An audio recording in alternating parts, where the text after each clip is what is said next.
Okay, so it's funny. The lighting changes as I move. Alright, I move over here. Yeah, see? And if I go over here, the lighting changes.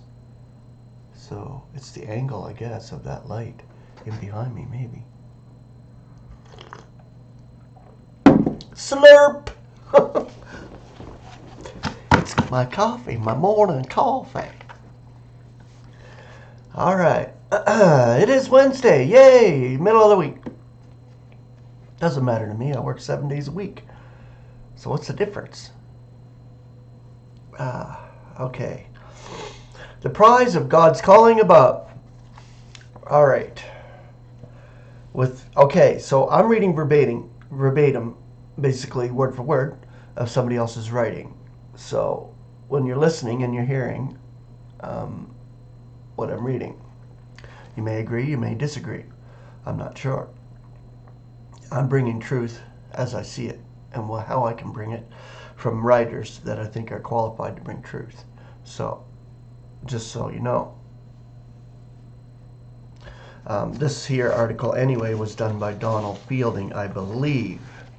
And I'm going to check it out here. Let's see. Yeah, Donald Fielding. All right. With becoming modesty, we may roll up our sleeves and look once more at the conflict which our dear brother Paul had advised. Let us identify those who are in opposition. They are not all messengers. And since the stars and their planetary bodies are so numerous, then what may we surmise concerning the numbers of the celestials? We know there's vast amounts of celestial beings existing in the celestials. From the scriptures, we can see in Ephesians, it says clearly, sovereignties, authorities, world mights of this darkness, all of those who are opposed. But yet, there are messengers for the good among the celestials that attend to God's throne, the 24 elders. You got to look at all these other ones who are actually learning right now, I believe, through what God is doing with the members of the body of Christ. See, there's a learning process. Even among the celestials. These beings need to learn. They need to learn of the grace of God. They need to learn what was done at the cross. All of these things are being taught through what God is doing in Aeonian times. Okay. But not all are opposed to the transcendent glory of our privileged appointment, right? Not all of them are opposed to us. At Bethlehem, there were many who sang for joy at the birth of God's Son. Also, they must have witnessed the bewildering crucifixion and glorious exaltation. Could all of these have remained indifferent? The disabled reasoning of humanity might suggest that it is absurd, even ignorant, for us to even suggest that we are accorded the privilege of bringing these celestials into subjection to Christ. But as Paul declared, brethren, not as yet am I reckoning myself to have grasped yet one thing, forgetting indeed those things which are behind, yet stretching out to those in front. Toward the goal am I pursuing for the prize of God's calling above in Christ Jesus. Philippians 3:13 and 14. In like manner, each one of the ecclesia, each one, while eagerly anticipating presentation at the days of Christ, must also regard even this wonderful time, not so much a climax in God's calling, but rather a glorious commencement of service among the celestials. So each one of us will receive a prize, a requital, and I believe it'll be a section of the universe to reconcile back to God. As you know, there's vast numbers that need reconciling among the celestials. This is what we're called for. Until the consummation, we and all of God's creatures are inevitably in a loving process of transformation. So not only human beings, but celestial beings as well. All of creation is groaning and travailing until now. Okay, even ourselves groan within. The messengers or angels who exhibited so close a scrutiny of Paul, 1 Corinthians 4:9, brought him no divine communication, but we may be sure that they relayed vital information concerning him, his experience, and the outcome of his commission. What astonishment for the celestials to learn of our tremendous blessings in the exalted Christ. Two subjectors. So, that is a Greek word, Greek elements of those who are subjectors, meaning those who are subjecting for God, basically subjecting everything back to God. We could be considered in our allotment, when we take it up among the celestials, as two subjectors, because we are subjecting it all back to God through Christ. God has chosen an ecclesia from humanity, outcalled, which led by his beloved Son, is to bring all his creatures from the turmoil which prevails across the length and breadth of the universe into loving submission. Wherefore also God highly exalts him, and graces him with the name that is above every name, that in the name of Jesus every knee should be bowing, celestial and terrestrial and subterranean, and every tongue should be claiming that Jesus Christ is Lord, for the glory of God the Father. Philippians 2:9 through 11. Well, through the ecclesia, this will occur. We are the very first, because we were chosen prior to any other creation in Christ. So ultimately, through the ecclesia, all will be brought back, and all will acclaim Jesus Christ as Lord. The whole creation, the whole universe will sing it out. Already, through the strength of our weakness, all are learning of the multifarious wisdom and gracious love of God. It is patently evident that all positions of rule must necessarily imply a condition of misrule. Despite the present superiority of the celestials, they also suffer like humanity through their present insubjection or misrule. What joy when in fully transformed glory into the same image and then endowed with powers beyond feeble imagination, we as two subjectors will be able to resolve in Christ, in love, all their distrust and resentment,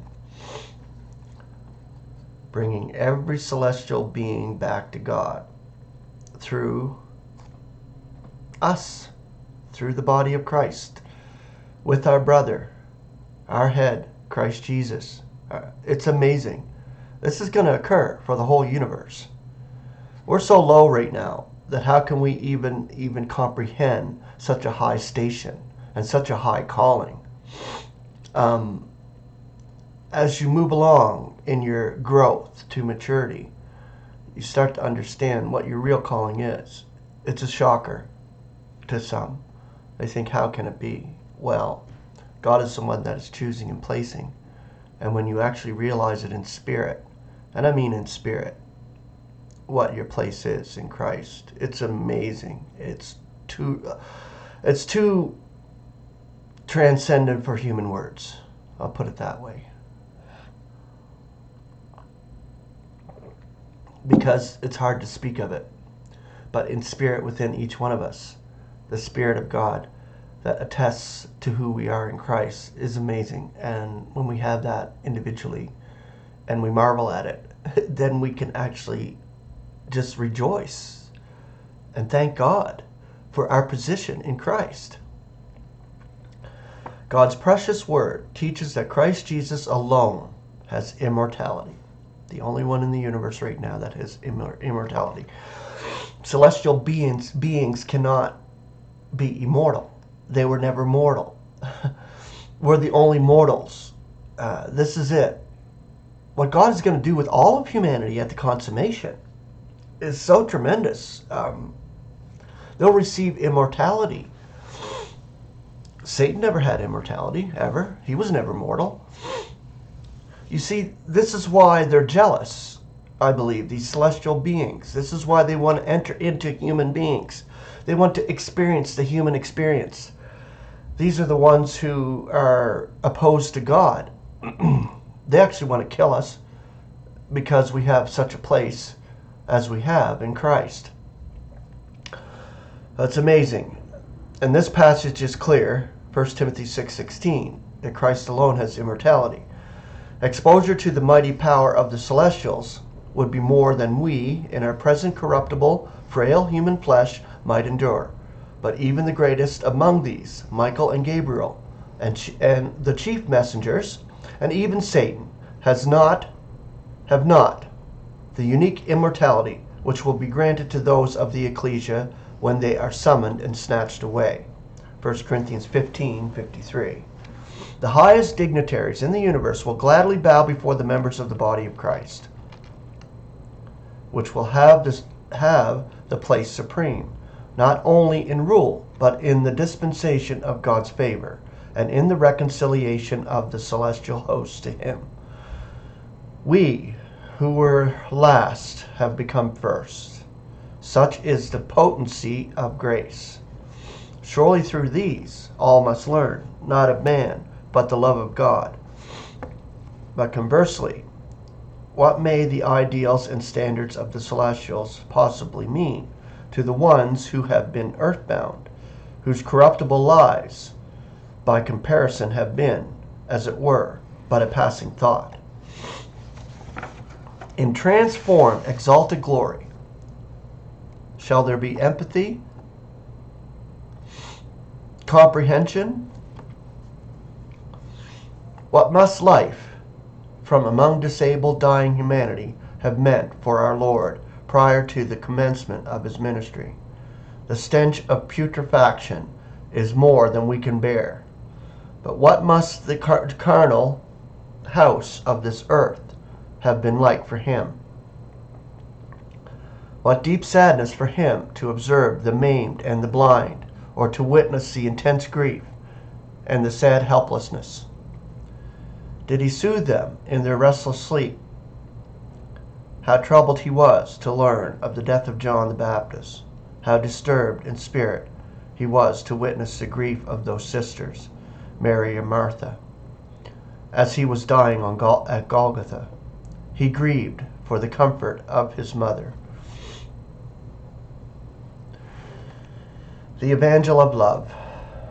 Knowing his Father's purpose, our Lord faithfully fulfilled every single aspect, even to the prompting of his executioners to comply with the psalmist's words.